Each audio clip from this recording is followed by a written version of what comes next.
Hello,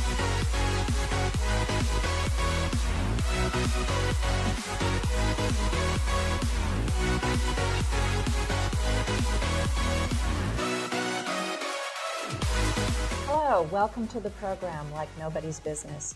I'm Kristin McMillan, the President and CEO of the Las Vegas Metro Chamber of Commerce. The Metro Chamber has been at the forefront of connecting leaders who are making a difference in this community, people who are innovating and moving our region forward. They're leading the charge like nobody's business. And today we have the pleasure of welcoming Michael Hengel. Mike is the Executive Vice President for Corporate Communications of Valley Electric Association. Valley Electric is a nonprofit electric utility, and it's cooperative, a co-op which has been in existence since 1965. And Mike comes to us with a very distinguished career in the news industry, most recently, the most recent 5 years as the editor of the Las Vegas Review-Journal. Welcome to the program, Mike. Thank you very much, Kristin. Happy to be here. We're happy to have you. So first of all, let's talk about you a little bit here. You have, as I mentioned, had a distinguished career, and you've moved from the news industry to an executive position with a rural nonprofit electric co-op. So tell us about your personal journey from the world of news to Pahrump, Nevada. Well, it's I was privileged, as you said, to be part of the news business for 40 years, including the last 5 until 2015, the end of 2015, as the editor of the Review-Journal. Loved doing that, and left there in December of 2015, and was out of commission for a couple of months, just taking it easy. And then I got an opportunity, really by chance, to go work for Valley Electric, which is a cooperative, just by chance, really completely by chance, and it's been a welcome change for me. I've really enjoyed it so far. Been here for about 18 months now. And Valley Electric has been in business for over 50 years, I understand, as a co-op operating in the area surrounding Pahrump. So tell us a little bit about the history of Sure. the company. How do you start a company basically in the middle of nowhere? Well, that's exactly. You start a cooperative in the middle of nowhere because there's no other option.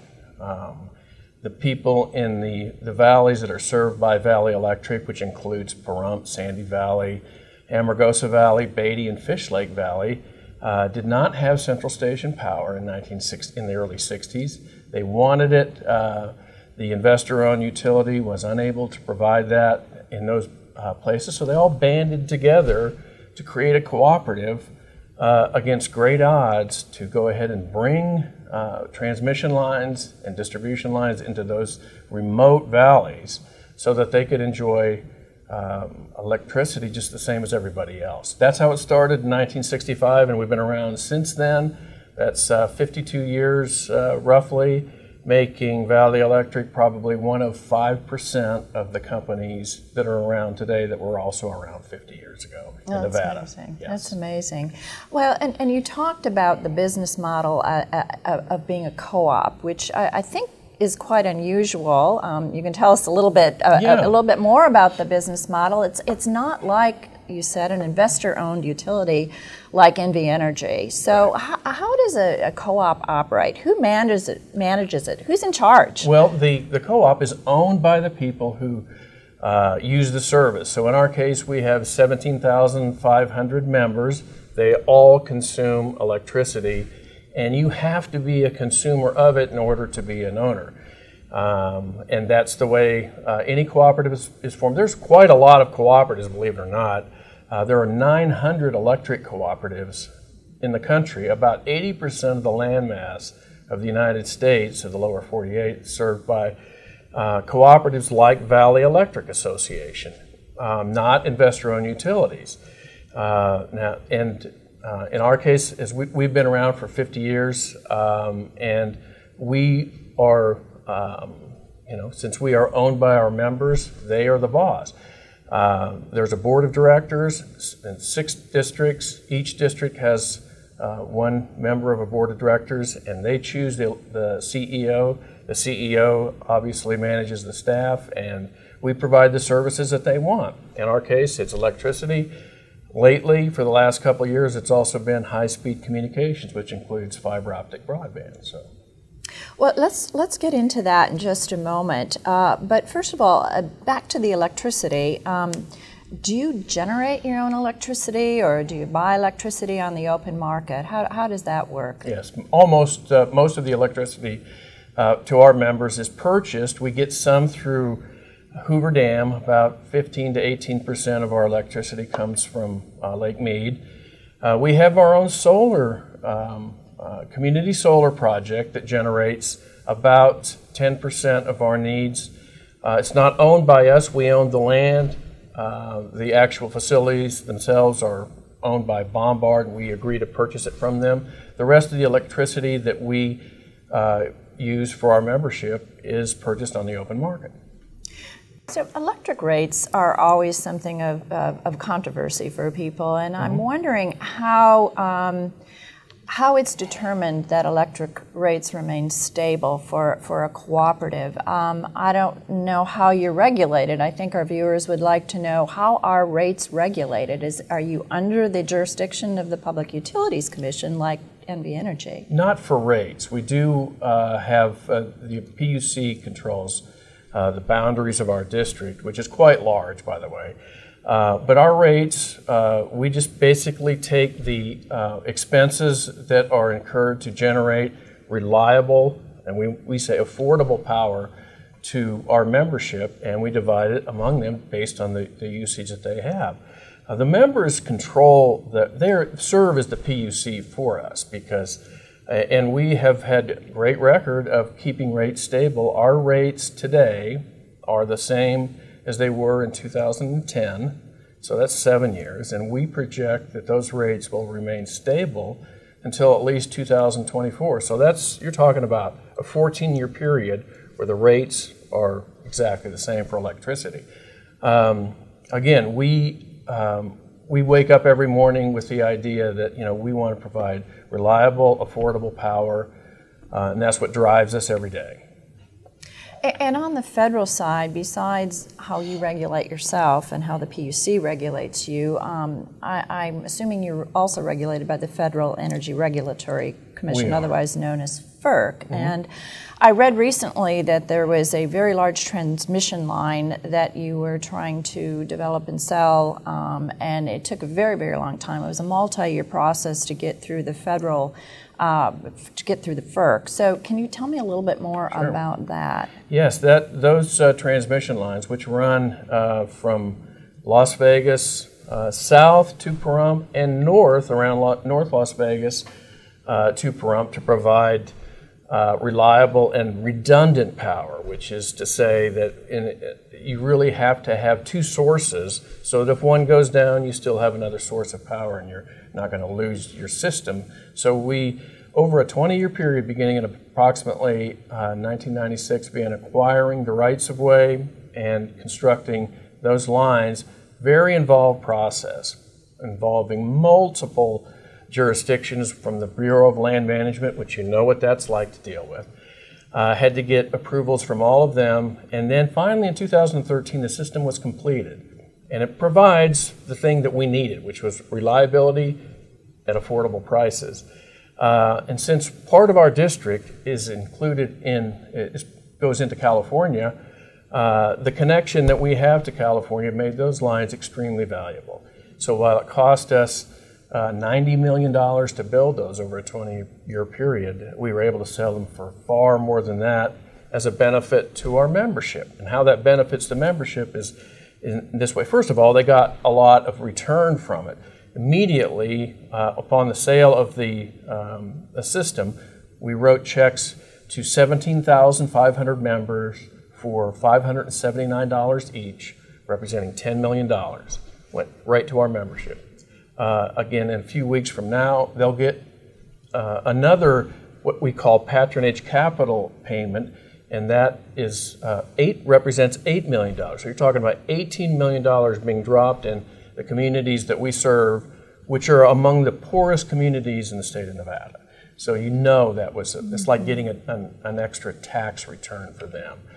But yeah, we had to get approval from the Federal Energy Regulatory Commission in order to sell those lines to a transmission company, which is called Grid Alliance. The thing that slowed it down was the fact that as of January 1st, the Federal Energy Regulatory Commission only had 3 members of a 5-member commission. Only 3 were there, and then 1 left right after the inauguration. So that left them without a quorum. The first time in 97 years that the FERC did not have a quorum. That stalled our sale.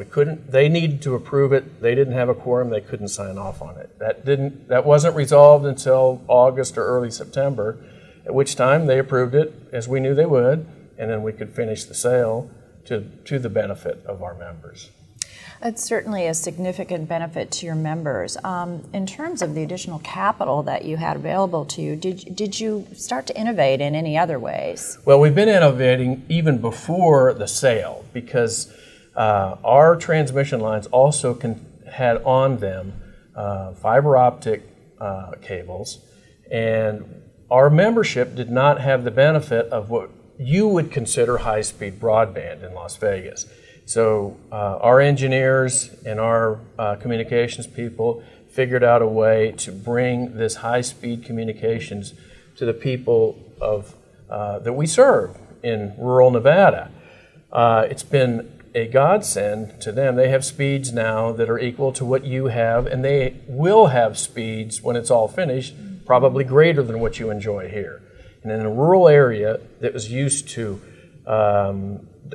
service that is very slow and the bandwidth that is very narrow, to have this is really, they can operate their communities, and they can attract business, they can improve their schools, the healthcare options improve dramatically when you are able to move a lot of information quickly, but you have to have the communications infrastructure to do that. So we started doing that, but we're also, it'll be up to our board of directors because they own the company, or they run the company, but it's a good chance that we'll use some of the proceeds from the sale of those transmission lines to further grow the network of communications into places that we're already in Beatty, we're already in Amargosa, we're already in all these places, but it will allow us to maybe go into other places in rural Nevada outside of our district who are looking for, who doesn't want high-speed broadband? Everybody does. If you want to operate a business, if you want to think about going to Tonopah, for example, you've got to be assured that you have the communications facilities that you need, and we're trying to bring that to these rural communities. In terms of other innovations, you mentioned a few moments ago the fact that you have invested in solar. So can you tell us a little bit more about your renewable strategy? Sure. First of all, we were the only Nevada utility that supported Question 3 Energy Choice Initiative. And now that has gone through, voters approved it 70% to 30%. It went through the legislature in the last session. It'll have to be voted on again a year from now and then go through the legislature again. But we've supported that because our members support it. Keep in mind that we are a member-owned organization, and we feel like the smart thing to do is to not take a position that your members against what your members would support. And so, yeah, it will be challenging for us as it will be all utilities, but we feel like we are innovative enough to figure that out. And that, a renewable energy portfolio with a high percentage of solar and whatever is important. It's important to everybody, and we'll figure out a way to get that done. Among the things, as I said earlier, that we have done is that we've worked with Bombard Electric to build an 80-acre solar field just north of Pahrump. It has about 55,000 solar panels on it, generates 15 megawatts of power, enough to do many thousands of homes in the Pahrump area, for example. And there will be other opportunities for us to get aggressive with solar energy and other renewables, and we'll be doing that. Now, just out of curiosity, because you're not regulated in all ways that NV Energy is by the Public Utilities Commission, but are you under the state portfolio standards? No, we are not now because of the size of the co-op, but the size of the co-op probably, it is increasing significantly, so eventually we will come under those standards, and we will be, we feel like that when we do, we will exceed those standards. Do you have any competitors today? For electricity, no. And so once if the market becomes deregulated after the legislature and the voters are through with this, I mean, we're going to face the same challenges as anybody else, because there'll be multiple options probably that people will have in order to purchase their electricity, and we hope to be, in fact we know we will be one of those options in Nevada. We probably will be the only Nevada company that provides retail energy as a choice. So you'll have an option perhaps to purchase from Valley Electric at some point, depending on what the legislature does. It's very interesting. And are there models from other states in terms of co-ops who have gone through this deregulation process? I'm sure there are. I'm not that familiar with co-ops that have dealt with it. Other than, I know that Texas is a deregulated market, so I'm sure there are many there. But you know, you are just out there among everybody else. You have to compete, which we feel like we have an advantage on, is that we are so close to our consumers because they own us, that we feel like we know how to serve them and serve them well with, again, reliability and affordability. So Mike, finally, just wanted to ask you a little bit about, we talked somewhat about your change from being a newspaper guy and being in the industry of journalism, which was going through a lot of changes at the time you left the Las Vegas Review-Journal. How do you compare that path of transformative change going on in a major industry to what's going on in terms of deregulation in the electric industry right now? Well, I see some of the same. There are many similarities, Kristin. The the news industry, whether your newspapers or broadcast or whatever, has been disrupted for the last 20 years, and you have to stay very close to the people who consume your product in order to serve them. And that's the message that I take out of the industry that I was in, and we're in the process of going through that in the energy business as well. It's a disrupted industry now. What you once probably thought of as a vertically integrated industry, where you have generation at one place, transmission, distribution, all the way down to the meter controlled by the utility. In many cases it still is. Well, that's what's changing. It's going to be flattened out now, where you will have the option eventually to buy energy at one particular time of day or sell it at another, depending on what's being offered in terms of pricing at that particular time. So you'll be a generator, you'll be a consumer, you'll have storage as an option. So you can buy power when it's inexpensive. You can sell power when it's more expensive. Storage will help you do that. And you know what's happened in the energy storage business just in the last few years, and what's happening up in North Nevada with Tesla. Well, that's going to happen in your home, and it's already started to happen. But it's an exciting thing. But you got to stay really close to the consumer, or you're going to be left out in the cold. Well, it is an exciting world ahead, and I think the key is going to be education and communication with your customers and your members going forward. But we're sure to hear about Valley Electric in the future and what you're doing to innovate.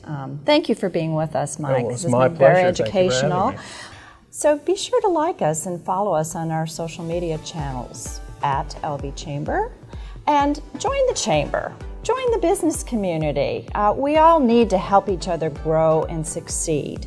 So go to lvchamber.com and sign up today. Thank you very much for being with us, and we'll see you next time.